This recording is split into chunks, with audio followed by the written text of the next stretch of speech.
رب العالمین والصلاة والسلام على سید الانبیاء والمرسلین اما بعد فقد قال اللہ تبارک و تعالی فی القرآن الکریم اعوذ باللہ من الشیطان الرجیم بسم اللہ الرحمن الرحیم وما آتاكم الرسول فخذوه صدق اللہ العظیم وصدق رسولہ النبی الکریم۔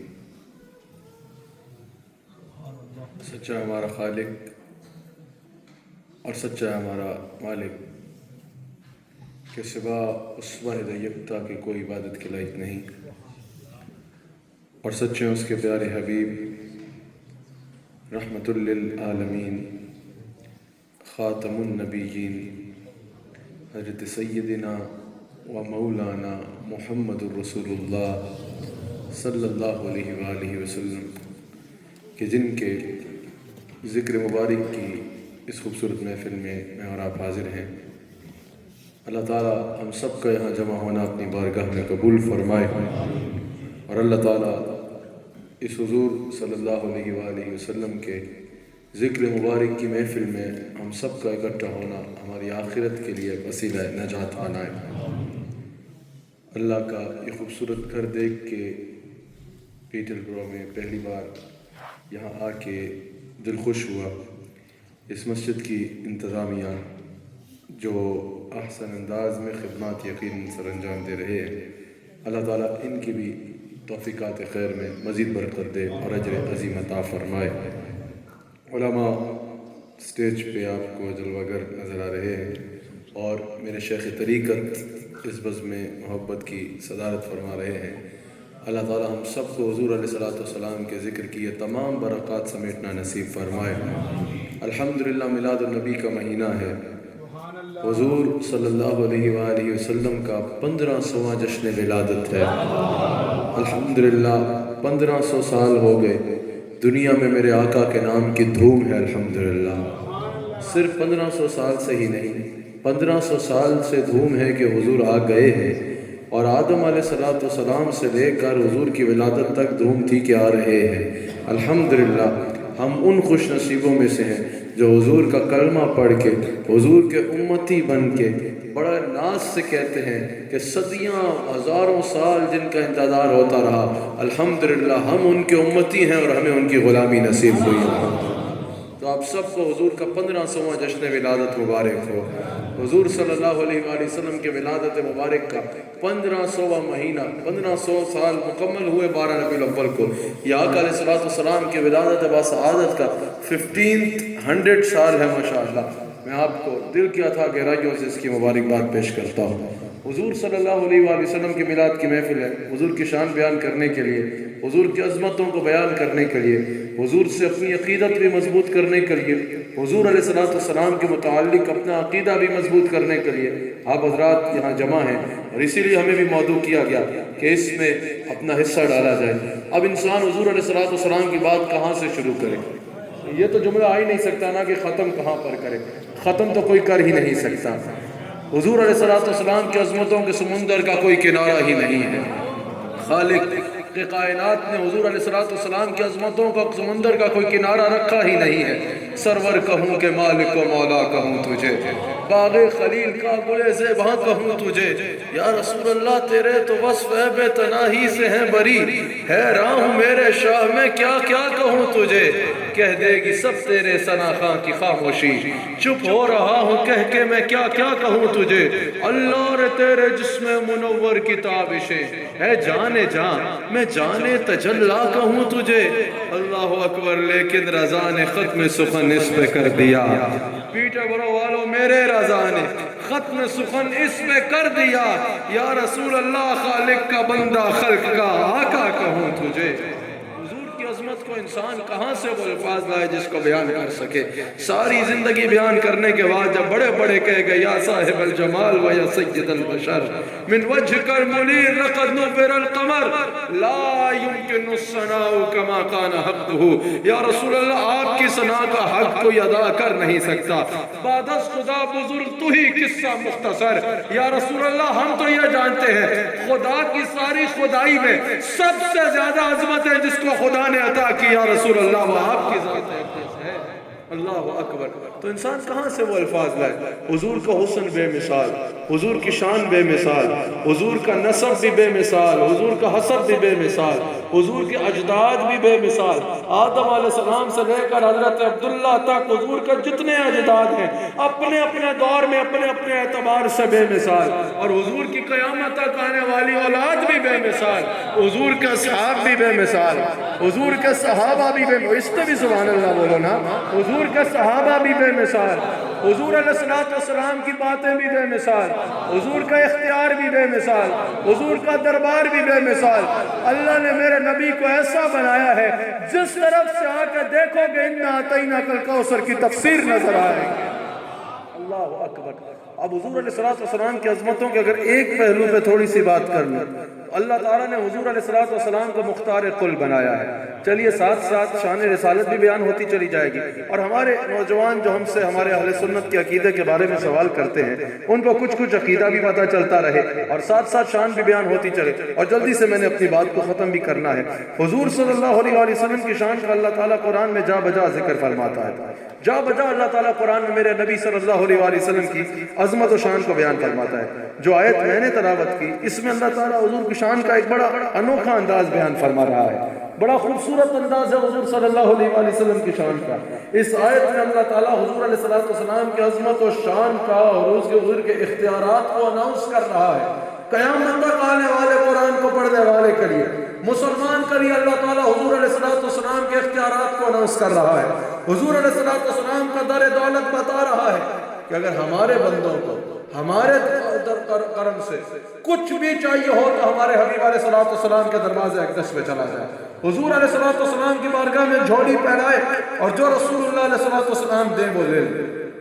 سب سے پہلے اس میں اہل سنت کا ایک عقیدہ آپ پہلے بڑے غور سے سن لیجئے. ہم اپنا عقیدہ پروف کریں، اہل سنت کا عقیدہ بیان کریں. اس سے پہلے یہ ضروری ہے کہ اہل سنت کا عقیدے کے اوپر پروف سے پہلے آپ کو اہل سنت کا عقیدہ پتہ ہو. پتہ تو ہونا کہ اہل سنت کے عقائد ہے کیا. اہل سنت کا یہ عقیدہ ہے کہ ہم حضور علیہ السلام سے مانگتے ہیں، استغاثہ کرتے ہیں. کس کس کا عقیدہ ہے دینے والا ہے سچا ہمارا ہے. ہم کو لڑائی جھگڑنے والے لوگ نہیں ہیں، ہم کسی کے خلاف بات نہیں کرتے. we don't speak against anyone. اور ہم کوئی جو ہے انتشار نہیں چاہتے. الحمدللہ ہم محبت والے لوگ ہیں. اپنے جوانوں کے آگے اپنا عقیدہ ہم بیان کرتے ہیں، اپنے جوانوں کو بتاتے ہیں what we believe، اور الحمدللہ بتاتے ہیں کہ ہمارا عقیدہ قرآن و حدیث سے ثابت ہے. الحمدللہ. تو بڑا غور سے میری بات کو سنیے گا. کس کس کا یہ عقیدہ ہے کہ دینے والا ہے سچا ہمارا نبی. یار پتہ چلے نا پیٹر برو والے اپنے آقا کا میلاد منانے بیٹھے ہیں. میں حضرت کو بھی سن رہا تھا آگے کا پتہ تو چلے گا حضور کی آمد کی خوشی منانے کے لیے آئے ہو، 1500 سالہ جشن منانے آئے ہو. ایک بار سب نے کہنا ہے ہمارا نبی. ارے کون دیتا ہے؟ دینے کو منہ چاہیے. ہاتھ اٹھا کے بولو دینے والا ہے سچا ہمارا نبی. الحمدللہ. تو ہمارا یہ عقیدہ ہے کہ دینے والا ہے سچا ہمارا نبی. ہمارا یقیناً یہ عقیدہ ہے کہ ہم حضور سے استغاثہ کرتے ہیں. ہم حضور سے دعا نہیں مانگتے. دعا صرف اللہ سے مانگی جاتی ہے. دعا عبادت ہے اور عبادت صرف اللہ کی ہے. جب ہم حضور سے مانگتے ہیں تو حضور سے استغاثہ کرتے ہیں. ہم حضور علیہ السلام سے عرض کرتے ہیں، استغاثہ کرتے ہیں. آقا علیہ السلام سے بھی مانگتے ہیں، کرم کی خیرات مانگتے ہیں، رحمت مانگتے ہیں. حضور کی بارگاہ میں استغاثہ کرتے ہیں. یعنی ہم یہی الفاظ کہتے ہیں یا رسول اللہ ہم پہ کرم کریں، یا رسول اللہ ہماری مشکل کشائی فرمائیں. لیکن وہ ہمارا حضور کی بارگاہ میں استغاثہ ہوتا ہے. ایک بات یاد رکھیے گا، جب ہم اللہ سے مانگتے ہیں تو ہمارا یہ یقین ہے کہ اللہ تعالیٰ ہمیں جو عطا فرماتا ہے اپنے ذاتی خزانوں سے عطا فرماتا ہے. اللہ ہمیں جو عطا کرتا ہے اپنے ذاتی اختیار سے عطا کرتا ہے.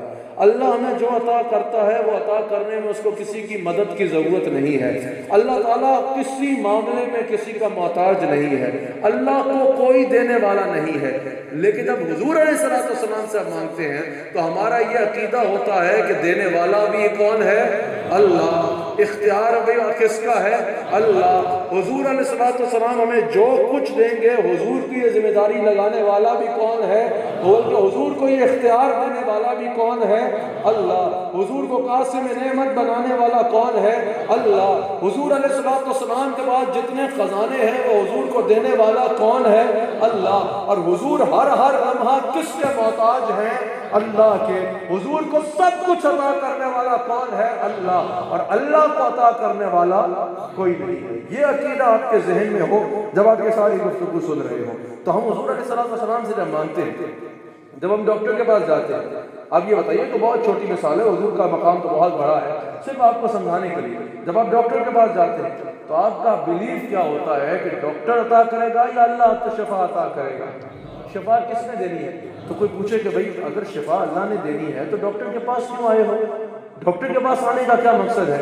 تو آپ بولیں گے کہ بھائی یقیناً شفا اللہ دے گا، لیکن ڈاکٹر کے پاس اس لیے آئے ہیں کیونکہ اس کا علاج ذریعہ بنے گا، اس کا علاج وسیلہ بنے گا. شفا اللہ نے دینی ہے. تو کہا جب ڈاکٹر ذرا علاج ذریعہ بن رہا ہے تو حبیب خدا کے بارے میں کیا خیال ہے؟ اللہ نے کہا حاکم حکیم داد و دوا دے، یہ کچھ نہ دے. حاکم حکیم داد و حکیم کی دوا کام کرے، حاکم حکیم داد و دوا دے، یہ کچھ نہ دے. مطلب یہ مراد کس آیت خبر کی ہے؟ بے ان کے واسطے کہ خدا کچھ عطا کرے، آشا غلط یہ حسب بصر کی ہے. حضور صلی اللہ علیہ وآلہ وسلم کو اللہ تعالیٰ نے تقسیم کرنے والا بنایا ہے. پیاس لگی، اٹھا کے پانی پیا. کہا بتاؤ پیاس کس نے بجائی؟ کہا اللہ نے. کہا پھر پانی کیوں پیا؟ کہا پانی ذریعہ بنا.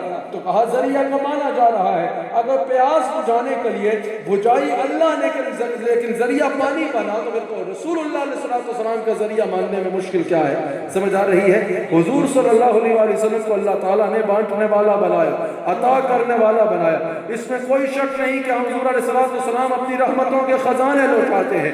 اس میں کوئی شک نہیں کہ حضور علیہ السلام اپنے غلاموں پہ عنایات کی بارش فرماتے ہیں. اور آقا علیہ السلام کو یہ اختیار عطا کرنے والا کون ہے؟ اللہ ہے. حضور علیہ السلام کو یہ تمام تر اختیارات عطا کرنے والا اللہ ہے. اللہ تعالیٰ قرآن کریم میں ارشاد فرماتا ہے وَمَا آتَاكُمُ الرَّسُولُ فَخُذُوهُ، جو رسول اللہ علیہ السلام تمہیں دیں اسے لے لو. پھر آگے وہ الگ عنوان ہے جس سے روک لو اس سے رک جاؤ. یہاں پر فرمایا کہ جو رسول اللہ علیہ السلام تمہیں دے رہے ہیں وہ لے لو، حضور علیہ السلام کی بارگاہ میں لے لو. اب یہاں پر امام فخر الدین رازی نے بھی فرمایا اور دیگر مفسرین بھی فرماتے ہیں کہ یہاں جو اللہ تعالیٰ فرما رہا ہے وَمَا آتَاكُمُ الرَّسُولُ فَخُذُوهُ، جو رسول اللہ علیہ السلام تمہیں دیں اس کو لے لو، حضور علیہ السلام سے لے لو جو حضور دے رہے ہیں. یہاں امام فخر الدین رازی فرما رہے ہیں کہ یا وَمَا آتَاكُمُ الرَّسُولُ میں جو ہے ماں جو ہے یہ عموم کے لیے ہے، یعنی کسی اسپیسیفک چیز کے لیے نہیں ہے کہ مال غنیمت میں سے جو دیں وہ لے لو، یا علم میں سے جو دیں وہ لے لو، یا فلاں اسپیسیفک چیز میں سے جو رسول اللہ علیہ السلام دیں وہ لے لو. کہا نہیں، یہ صرف ان چیزوں کے لیے نہیں ہے، کہا یہ عموم کے لیے ہے. وَمَا آتَاكُمُ الرَّسُولُ فَخُذُوهُ، جو رسول اللہ صلی اللہ علیہ وسلم دیں وہ لے لو. امام فخر الدین رازی نے بھی کہا، دیگر مفسرین بھی کہتے ہیں اس میں حضور علیہ السلام کی ہر عطا شامل ہے. حضور علیہ السلام کی ہر عطا کے لیے اللہ فرما رہا ہے جو رسول اللہ علیہ السلام دیں وہ لے لو. اور دیگر مفسرین نے بھی کہا فخر الدین رازی سمیت کہ اس سے مراد یہ ہے جو کچھ رسول اللہ دیتے ہیں وہ وَمَا آتَاكُمُ الرَّسُولُ فَخُذُوهُ میں شامل ہے. اب میں آپ سے پوچھتا ہوں حضور علیہ السلام کے دربار سے کیا کیا ملتا ہے؟ ہمیں اللہ کا پتہ کس نے بتایا؟ حضور نے بتایا. ہمیں قرآن کس سے ملا؟ حضور سے ملا. ہمیں اسلام کس سے ملا؟ حضور سے ملا. ہمیں ایمان کس سے ملا؟ حضور سے ملا. ہمیں رحمتیں کس سے ملتی ہیں؟ رحمت للعالمین سے ملتی ہیں. اللہ کی نعمتیں کس سے ملتی ہیں؟ انما انا قاسم واللہ یعطی فرمانے والے قاسم نعمت بخاری کے مطابق محمد الرسول اللہ صلی اللہ علیہ وآلہ وسلم وسلم کے دروازہ کرم سے ملتی ہے۔ تو کہا جب سب کچھ دروازہ مصطفیٰ سے ملتا ہے تو حضور علیہ السلام کی ہر عطا قرآن کی اس آیت میں مراد ہے کہ رسول اللہ جو دے وہ لے لو۔ مفسرین نے کہا اس آیت کا مطلب یہ ہے کچھ بھی ہمارے خزانوں سے چاہیے ہو، ہمارے ہی حبیب ہیں، ہمارے ہی بندہ ہے، ہمارا ہی حبیب ہے، ہمارا ہی خلیفہ اعظم ہے، حجت اللہ علی العالمین ہے محمد رسول اللہ صلی اللہ علیہ وسلم۔ حضور کے دروازے پہ جاؤ، حضور کی بارگاہ میں جھولی پھیلاؤ، حضور سے مانگو جو حضور علیہ السلام عطا کرے اس کو لے لو۔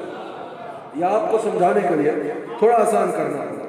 اگر حضور علیہ السلام کے لیے اللہ ارشاد فرما رہا ہے کہ جو میرے حبیب علیہ السلام دے وہ لے لو، اور جس سے میرے حبیب علیہ السلام روک دیں وہ رک جاؤ، یہ الفاظ کسی پیر صاحب کے نہیں ہیں، یہ الفاظ کسی مفتی صاحب کے نہیں ہیں، یہ الفاظ کسی شیخ کے نہیں ہیں، یہ الفاظ کسی علامہ صاحب کے نہیں ہیں، یہ اللہ فرما رہا ہے جو میرے حبیب علیہ السلام دے وہ لے لو۔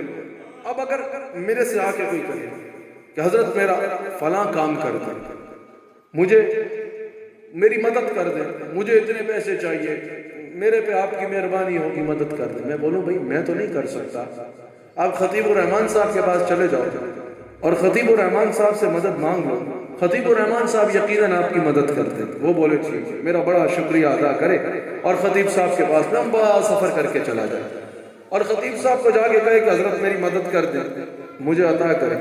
خطیب صاحب بولیں کہ بھائی جتنے پیسے تم مانگ رہے ہو اتنے تو میں نے خود نہیں دیکھے زندگی میں کبھی، میں تمہاری مدد کیسے کروں، اتنے تو میرے پاس خود کے پاس نہیں ہے۔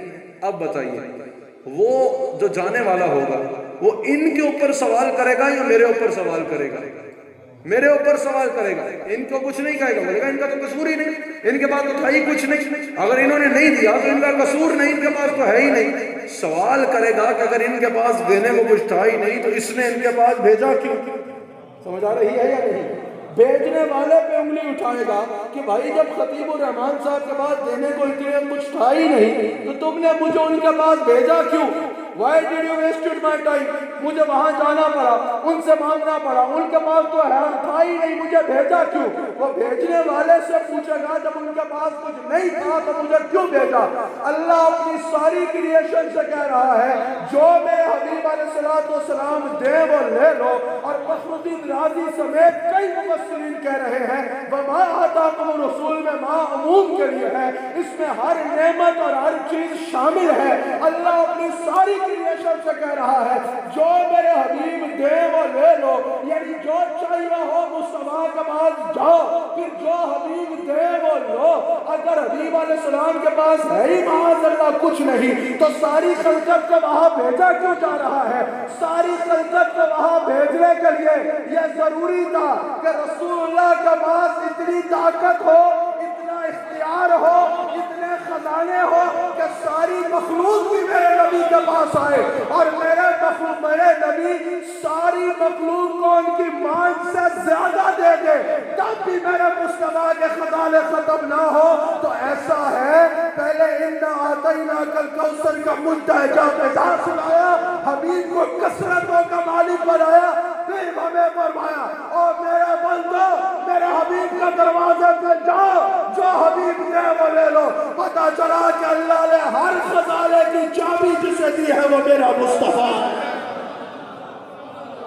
اسی پہ آپ حدیث بخاری دیکھیں، اسی پہ آپ حدیث بخاری دیکھیں، حضور علیہ السلام ارشاد فرماتے ہیں کہ اللہ نے مجھے زمین کے تمام خزانوں کی چابیاں عطا کر دی۔ یہ حدیث بخاری میں ہے۔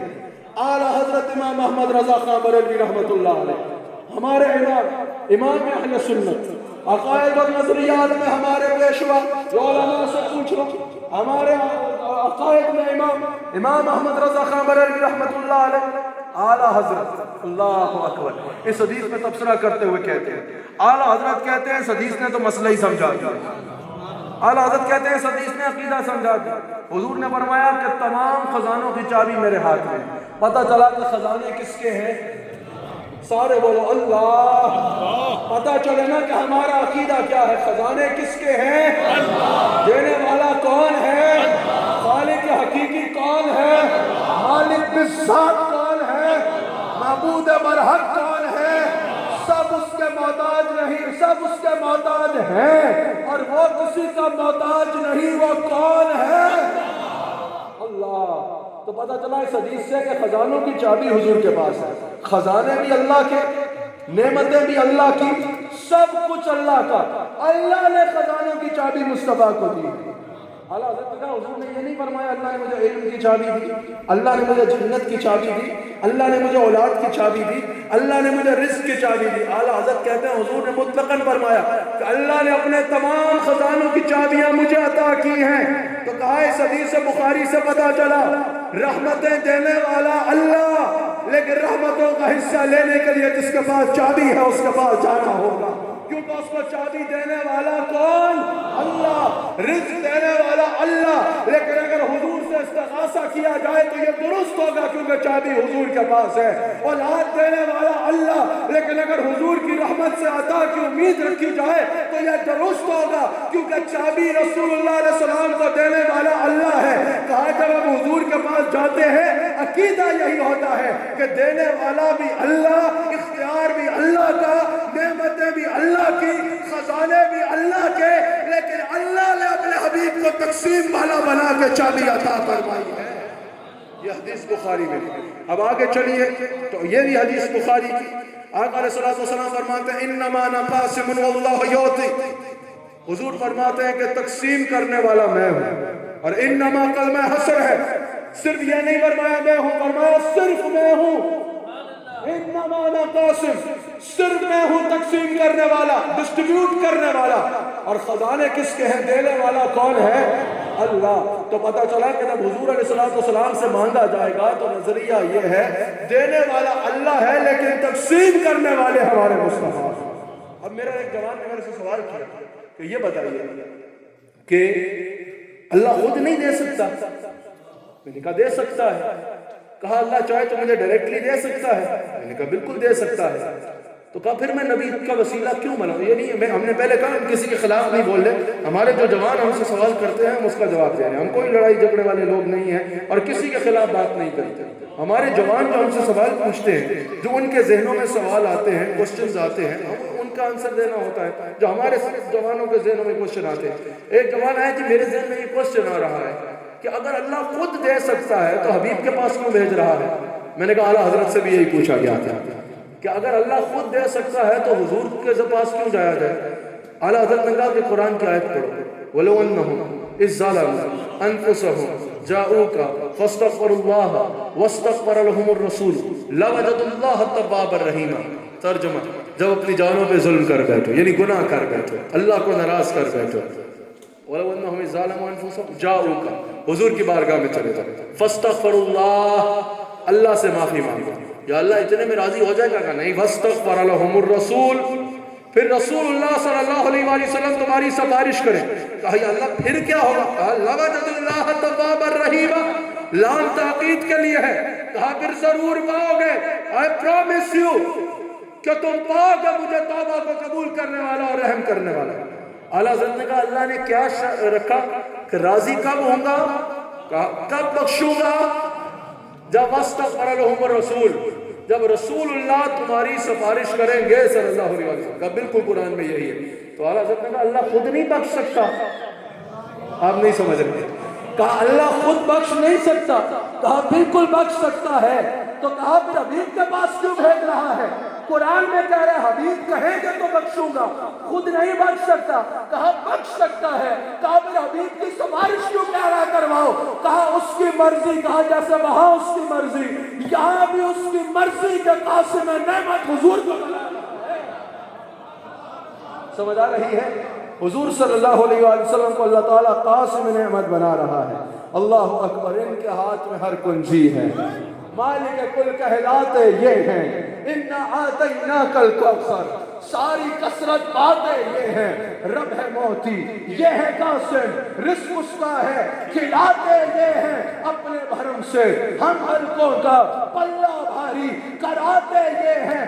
لاکھ بلائیں کروڑوں دشمن کون بچائے، بچاتے یہ ہیں. نزع روح میں آسانی دے، کلمہ یاد دلاتے یہ ہیں.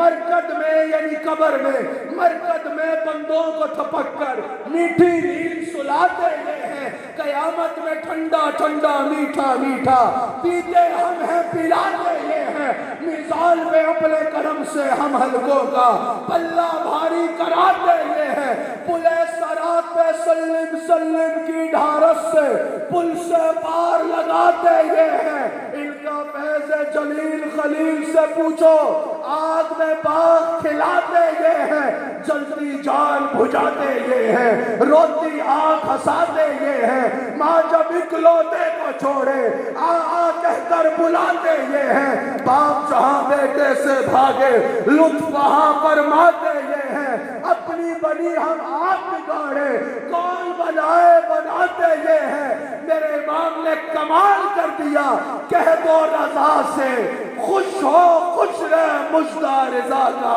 سناتے یہ۔ اللہ تعالیٰ نے میرے نبی صلی اللہ علیہ وآلہ وسلم کو مختار کل بنا کر بھیجا۔ میرے نبی علیہ السلام کو اللہ تعالیٰ نے ہر اختیار عطا فرمایا۔ میرے آقا علیہ السلام کو اللہ تعالیٰ نے اِنَّا أَعْطَيْنَاكَ الْكَوْثَرَ کی کثرت عطا فرمائی۔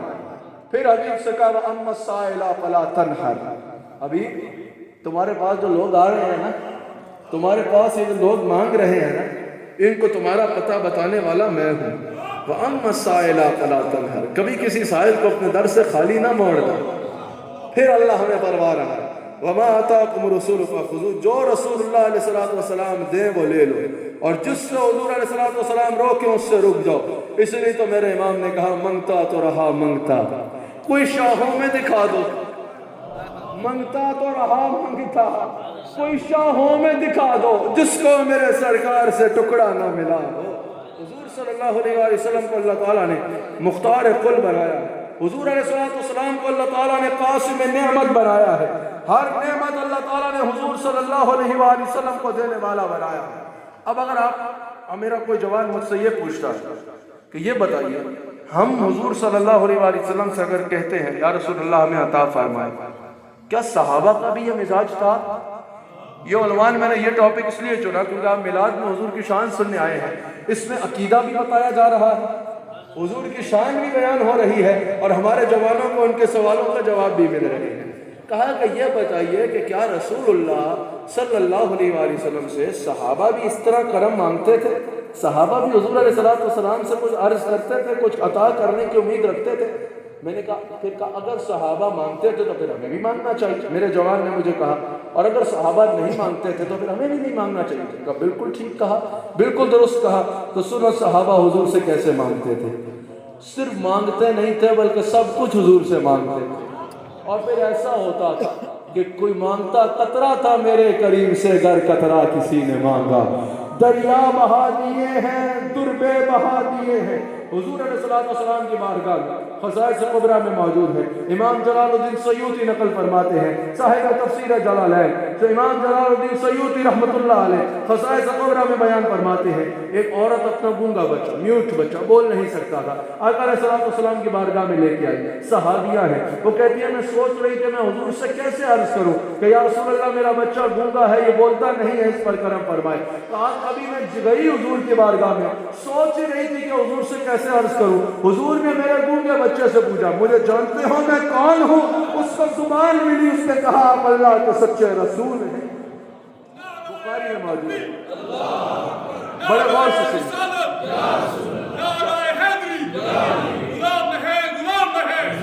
نعرہ صحیح لاؤ نا، پتہ چلے میلاد کی محفل ہو رہی ہے۔ نعرہ تکبیر، نعرہ رسالت، نعرہ تحقیق، نعرہ حیدری، آمد مصطفیٰ، بخاری کی حدیث ہے، رسول اللہ صلی اللہ علیہ وآلہ وسلم سے صحابہ مانگتے تھے۔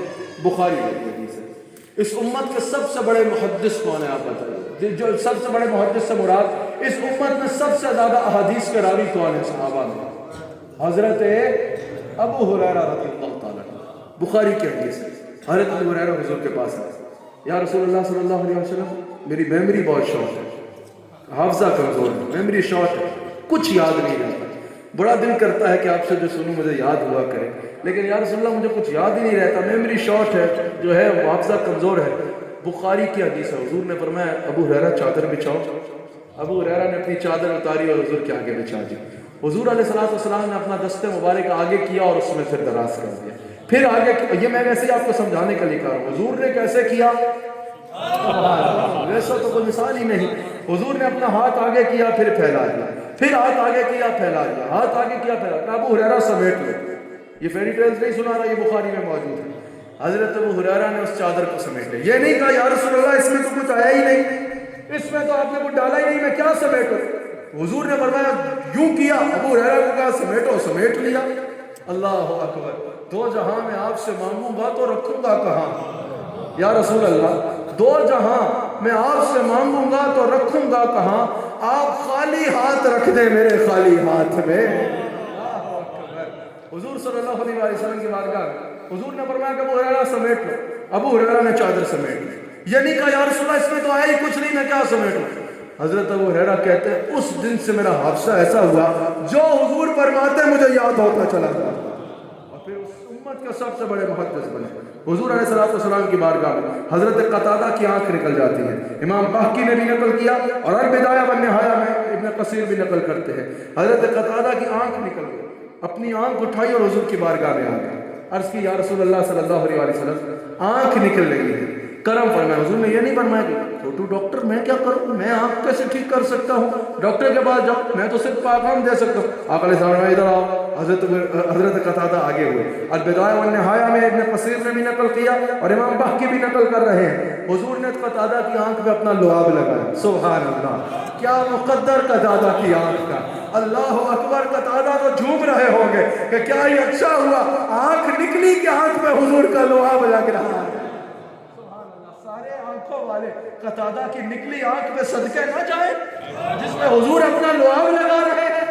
حضور علیہ السلام نے اپنا لعاب لگایا حضرت قتادہ کی آنکھ پہ، اس کو اس کے مقام پہ رکھا. قتادہ کہتے ہیں فوراً میری آنکھ ٹھیک ہو گئی، اور کہتے ہیں صرف ٹھیک نہیں ہوئی، پہلی آنکھ جو ہے نا وہ عمر کے ساتھ ساتھ کمزور ہوتی چلی گئی، لیکن جو آنکھ حضور نے لگائی تھی وہ کبھی کمزور نہیں ہوئی. جیسے دن کو دیکھا کرتا ویسے ہی رات کو دیکھا کرتا. اللہ اکبر. صحابہ حضور سے کیسے مانگتے تھے. حضرت رسول اللہ علیہ السلام کی بارگاہ میں صحابہ حاضر ہوتے، حضور جو فرماتے صحابہ اس پر حضور سے مانگتے اور حضور عطا فرماتے. مشکات میں موجود ہے حضرت رسول اللہ علیہ السلام جلوہ گر ہے، مشکات میں حدیث موجود ہے. اور پاس بیٹھے ہیں کون؟ افضل البشر بعد الانبیاء بالتحقیق سیدنا ابوبکر صدیق رضی اللہ تعالیٰ. حضور علیہ السلام ارشاد فرماتے ہیں کہ اللہ نے میرے سے کہا کہ اللہ میری امت کے 4 لاکھ لوگوں کو بغیر حساب کے جنت دے دے.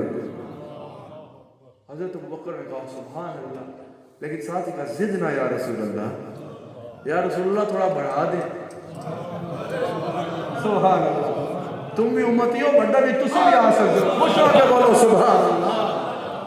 حضور نے فرمایا اللہ میرے امتیوں میں سے 4 لاکھ کو اللہ نے کہا بغیر حساب کے جنت دے گا. ابو بکر یہ بھی کہہ سکتے تھے کہ یا رسول اللہ دعا کریں، لیکن وہ جانتے تھے کہ اللہ ان کی بات ٹالتا ہی نہیں. وہ جانتے تھے وما ينطق عن الهوى ان هو الا وحی یوحى.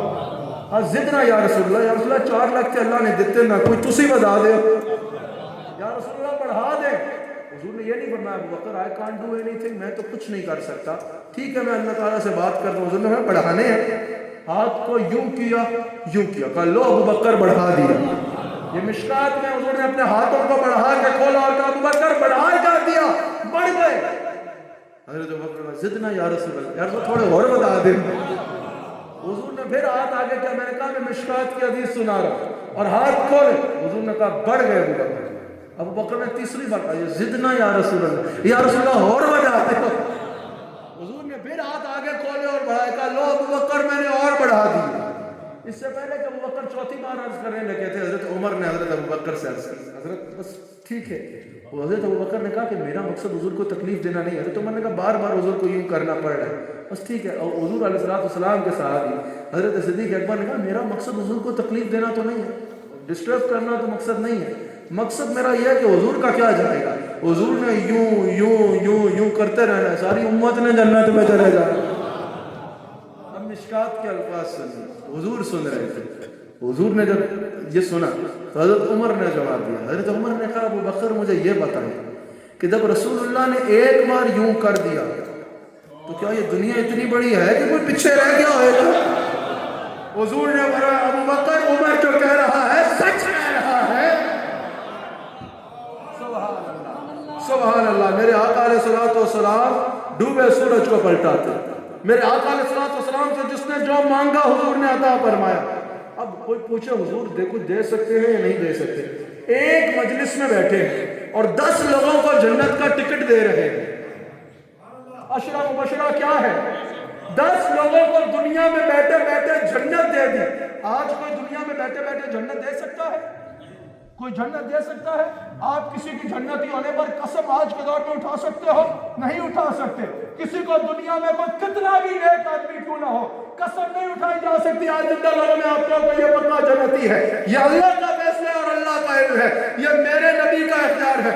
مجلس میں بیٹھے ابو بکر فی الجنہ، عمر فی الجنہ، عثمان فی الجنہ، علی فی الجنہ، سعد بن ابی وقاص فی الجنہ، طلحہ فی الجنہ، زبیر فی الجنہ، ابو عبیدہ بن جراح فی الجنہ، عبد الرحمن بن عوف فی الجنہ. بیٹھے بیٹھے 10 لوگوں کو جنت کی بشارت دی. یہ دربار مصطفیٰ ہے. حضور کیا کیا کر سکتے ہیں؟ صحابہ حضور سے کیسے مانگتے تھے؟ مسلم کی حدیث ہے. آقا علیہ الصلوۃ والسلام جب آ گئے حضور علیہ الصلوۃ والسلام اپنے محل مبارک میں فجر کا وقت قریب ہے، رات گئے کا وقت ہے. حضرت ربیعہ حضور کو وضو کرانے کے لیے کھڑے ہیں.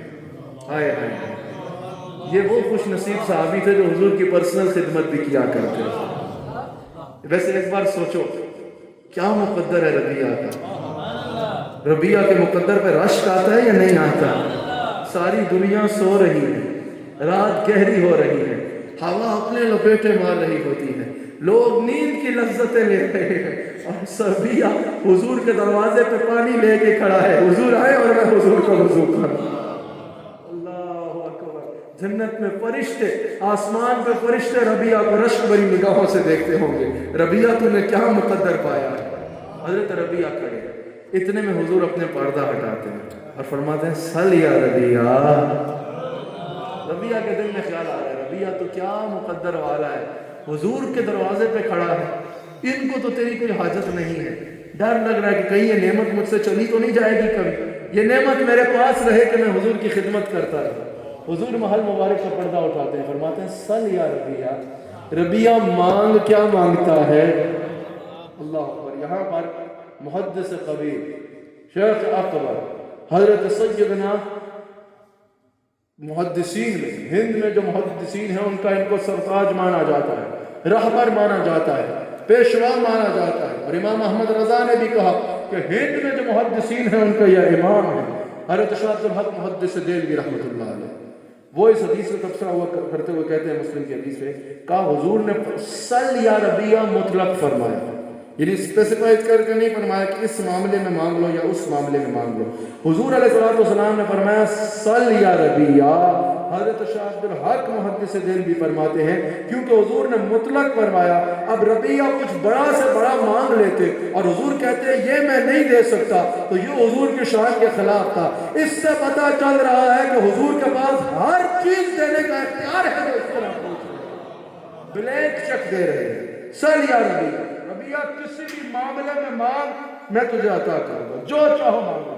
اعلیٰ حضرت کہتے ہیں اس سے پتہ چلا صاف ظاہر ہے کہ حضور صلی اللہ علیہ وآلہ وسلم نے جب اجازت عطا فرمائی کہ ربیعہ مانگ کیا مانگتا ہے، دنیا و آخرت کا کوئی مقام ربیعہ مانگتے اس وقت حضور کی شان کا تقاضا تھا کہ حضور عطا فرمائے. حضرت خواجہ حبیب الرحمن نے بڑی خوبصورت بات میرے جد امجد حضرت خواجہ حبیب الرحمن رحمۃ اللہ علیہ فرماتے ہیں کہا کہ اگر اس وقت ربیعہ یہ کہہ دیتے یا رسول اللہ دیدار الہی کرنا چاہتا ہوں، حضور کہہ چکے تھے میرا وعدہ ہے میں دوں گا جو مانگتے ہیں. اللہ اکبر. تو پھر کیا کہتے ہو؟ محبت والے خود سمجھو. اللہ اکبر. سل یا ربیعہ. ربیعہ مانگ کیا مانگتا ہے؟ پھر وہ صحابی بھی حضور کے تھے، انہوں نے مانگا بھی میری لیول کا. کہا یا رسول اللہ جس طرح دنیا میں آپ کے قریب ہونا آخرت میں بھی آپ کا قرب چاہتا ہوں. آپ کی خواہش ہے کہ دنیا و آخرت میں حضور کا قرب ملے. تو حضور نے اس کا ذریعہ بھی بتا دیا. فرمایا ربیعہ اللہ کو راضی کرنے والے کاموں پہ استقامت اختیار کرو. ہر وہ کام کرو جو اللہ کو راضی کرنے والا کام ہے. جو اللہ کو راضی کرنے والے کاموں پہ استقامت اختیار کرے گا دنیا و آخرت میں میرا قرب اس کا مقدر ٹھہرے گا. اللہ اکبر. کریم ایسا ملا کہ جس کے کھلے ہیں ہاتھ اور بھرے خزانے، بتاؤ اے مفلسوں کہ پھر کیوں تمہارا دل اس طرح میں ہے۔ حضور علیہ السلام کو اللہ تعالیٰ نے ہر اختیار عطا فرمایا، حضور علیہ السلام کو اللہ نے ہر اختیار عطا فرما کر ہمارے پاس بھیجا۔ تو الحمدللہ ہماری اہل سنت کا تو یہ عقیدہ ہے کہ ہم حضور صلی اللہ علیہ وسلم سے مانگتے ہیں اور حضور صلی اللہ علیہ وسلم کا صدقہ اللہ ہمیں عطا فرماتا ہے، اور ہم بِإِذْنِ اللہ مددگار مانگ کر حضور علیہ السلام سے مانگتے ہیں۔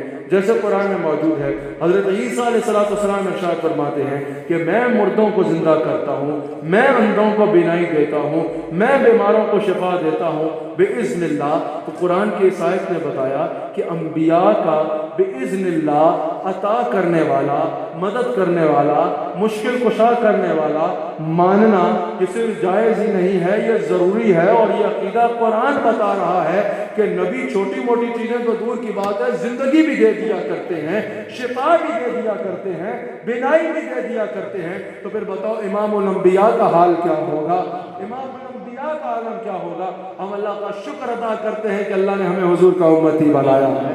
الحمدللہ الحمدللہ حضور صلی اللہ علیہ وآلہ وسلم سے محبت کرنے والا بنایا ہے۔ میرے جد امجد حضرت خواجہ عبد الکریم رحمۃ اللہ علیہ اپنے خطاب ہدایت الانسان میں حضرت خواجہ حافظ عبد الکریم رحمۃ اللہ علیہ میرے جد امجد، جن کے فیضان کے قاسم آپ کے سامنے جلوہ گر ہے، جن کے جانشین آپ کے سامنے جلوہ گر ہے، حضرت خواجہ عبد الکریم رحمۃ اللہ علیہ فرماتے ہیں کہ ہر مسلمان کو چاہیے کہ روزانہ اس بات پر اللہ کا شکر ادا کرے کہ اللہ نے مسلمان بنایا، پھر روزانہ اس بات پر اللہ کا شکر ادا کرے کہ اللہ نے امام الانبیاء کا امتی بنایا، حضور صلی اللہ علیہ وآلہ وسلم کا غلام بنایا۔ کہا تمہیں اس نعمت کی قدر نہیں ہے، تمہیں گھر بیٹھے یہ نعمت مل گئی ہے، پیدا ہوئے تو کان میں مؤذن نے یہ خوشخبری سنائی کہ تم حضور کے غلام بن کے آئے ہو۔ کہا یہ ان صحابہ سے پوچھو جنہوں نے اس نعمت کو حاصل کرنے کے لیے کیا نہیں کیا، تمہیں تو گھر بیٹھے یہ نعمت مل گئی ہے، اس نعمت کی قدر کرو۔ ان سے پوچھو حضور کی میلاد سے پہلے جن لوگوں نے روتے روتے اس انتظار میں زندگی گزار دی کہ کاش خاتم النبیین صلی اللہ علیہ وسلم کا کلمہ پڑھنا ہمیں نصیب ہو جائے، ہمیں ان کی زیارت کرنا نصیب ہو جائے۔ اس پر اللہ کا شکر کیا کرو کہ اللہ نے حضور علیہ السلام کا امتی بنایا، اس نعمت کی قدر کرو کہ اللہ تعالیٰ نے خاتم النبیین صلی اللہ علیہ وسلم کا امتی بنایا۔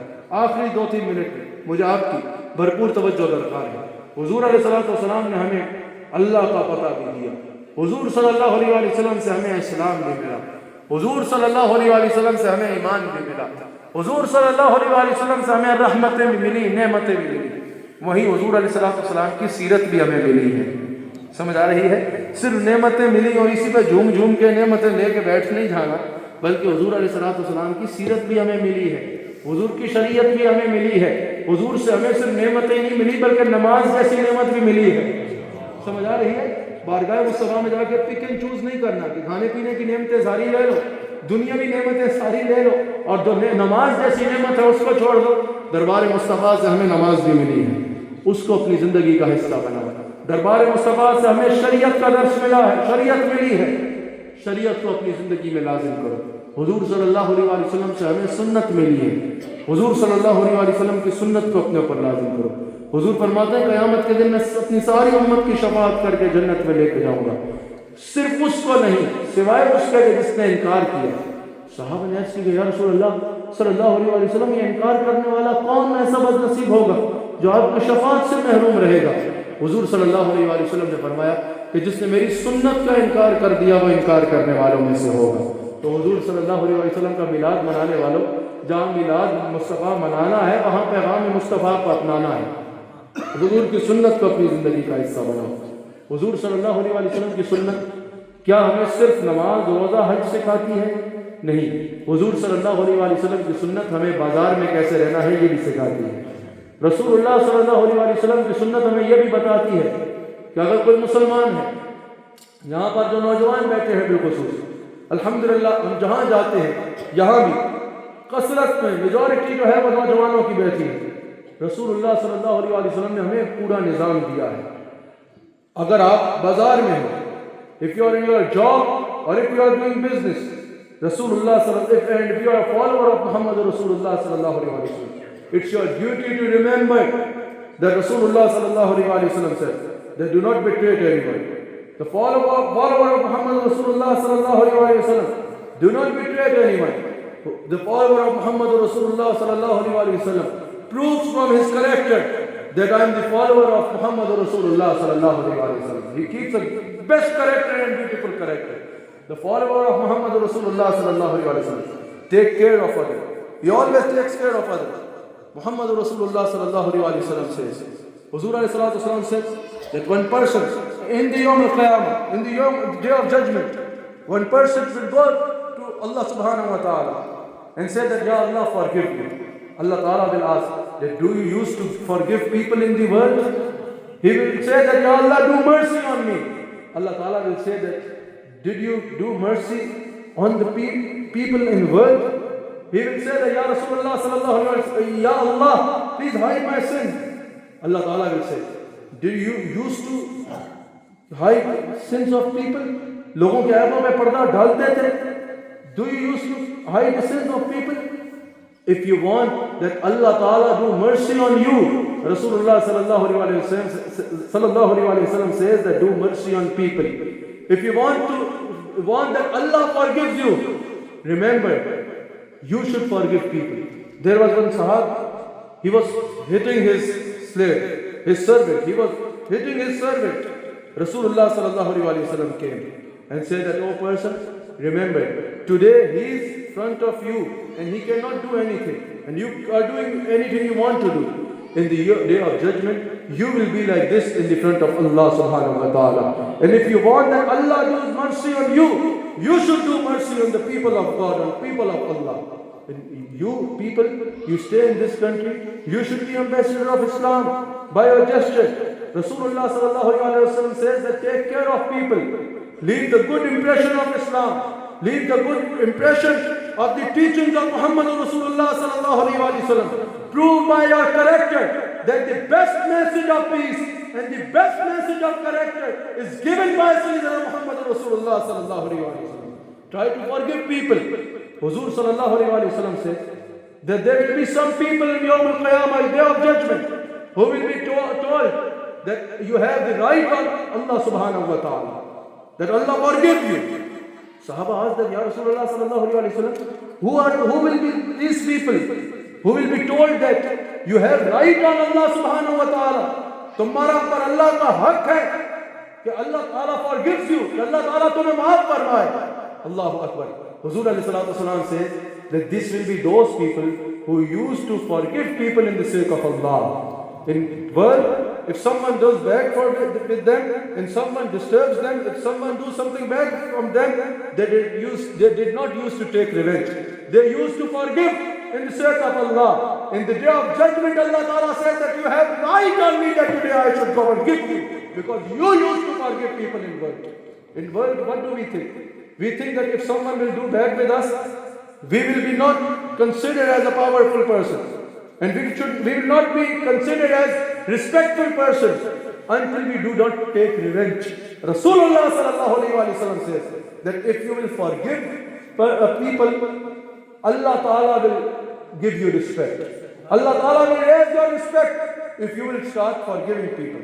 Forgive people and prove by your character that you are a follower of Muhammad Rasulullah sallallahu alaihi wasallam.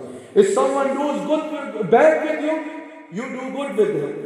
And prove that you are the follower of Sayyidina Muhammad Rasulullah sallallahu alaihi wasallam. Forgive people. Try to forgive people. And if you are staying in your area, take care of your neighbor. Sahabi asked Rasulullah sallallahu alaihi wasallam that, Ya Rasulullah sallallahu alaihi wasallam, when can I be a good human being? Who is a good human being? Huzur alayhi salatu wasalam said, the good human being is when his neighbor says that he is a good human being. Your neighbor will not only say you good because of your salah or your ibadat. Your neighbor will say you good because of your gesture and because of your manners and because of your character. So over here it's responsibility on you that by your character, by your manners, by your gesture, by being a civil citizen and by being helpful with everyone, you should prove that the best character and best way of life is the life of follower of Muhammad Rasulullah sallallahu alaihi wasallam. تو رسول اللہ علیہ السلام کے دین کے مبلغ اگر آپ یہاں پر بننا چاہتے ہیں, تبلیغ کرنا چاہتے ہیں, تو اس کا بہترین طریقہ یہ ہے کہ اپنے آپ کو اتنا اچھا کر لیں، اپنے کردار کو اتنا اچھا کر لیں کہ لوگ آپ کو دیکھ کے کہیں جس کا امتی کیسا ہے کیسا ہے اس کا نبی کیسا ہوگا۔ ایسا نہ ہو کہ ہماری وجہ سے کوئی ہمارے دین کو برا کہے۔ We should take care that nobody should say our deen bad because of ourselves.